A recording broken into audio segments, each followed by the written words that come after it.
எல்லாருக்கும் புத்தாண்டு நல்வாழ்த்துக்கள். இன்னைக்கு நம்ம பப்பீஸ காலையில வாக்கிங் கூட்டிட்டு வரும்போது, பக்கத்து காட்டுல பார்த்தா, சூப்பரா வந்து சூரியகாந்தி வந்து சூரியன பார்த்த மாதிரி மலர்ந்திருக்கு. இத பார்க்கவே ரொம்ப சந்தோஷமா இருக்கு. இன்னும் கொஞ்ச நாள்ல இது ஃபுல்லா வந்து மஞ்சு மஞ்சேர்ன்னு இருக்கும். பார்க்கவே ரொம்ப நல்லாயிருக்கும். அப்போ ஒரு வீடியோ எடுக்கணும்னு நெனைக்கிறேன்.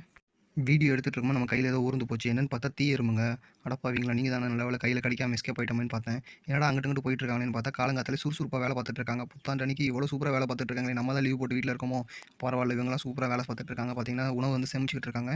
இவங்க வந்து பார்த்தீங்கன்னா வந்து மரத்து மேல வந்து ஒரு இலை 4, 5 இலைய சேர்த்து மொத்தமா ஒரு பொட்டலமாரி கட்டி, அதுக்குள்ள வந்து இவங்க ஃபுட்டு மத்தபடி எல்லாம் வந்து ஸ்டோர் பண்ணி வச்சுட்டு இருப்பாங்க. எங்க ஊர்ல வந்து பார்த்தீங்கன்னா, இதுங்களுக்கு பேர் வந்து தீ எறும்புன்னு சொல்லுவாங்க. உங்க ஊர்ல இந்த எறும்புக்கு என்ன பேருன்றத கமெண்ட்ஸ்ல மறக்காம சொல்லுங்க. வருஷத்தோட முதல் நாளே இந்த எறும்புங்கள சுறுசுறுப்பா வேலை செய்றத பார்க்கும்போது, நமக்கு ஒரு உற்சாகம், பாசிட்டிவா எனர்ஜி நம்மளுக்கு வருது. இதே மாதிரி சூ எறும்புன்னு சொல்லி எங்க ஊர் பக்கம் ஒண்ணு இருக்கு. அதுக்கு வந்து புல்லட் எறும்புன்னு பேரு. அதுவும் பார்த்தீங்கன்னா, கடிச்சிச்சுன்னா பயங்கரமா வலிக்கும். சரி மக்களே, தமிழ்நாட்டுல எந்த ஊர்ல வந்து சூரியகாந்தி வந்து ரொம்ப ஃபேமஸா இருக்குன்றது உங்களுக்கு தெரிஞ்சிருந்தா, கமெண்ட் செக்ஷன்ல மறக்காம அந்த ஊரோட பேர குறிப்பிட்டுட்டு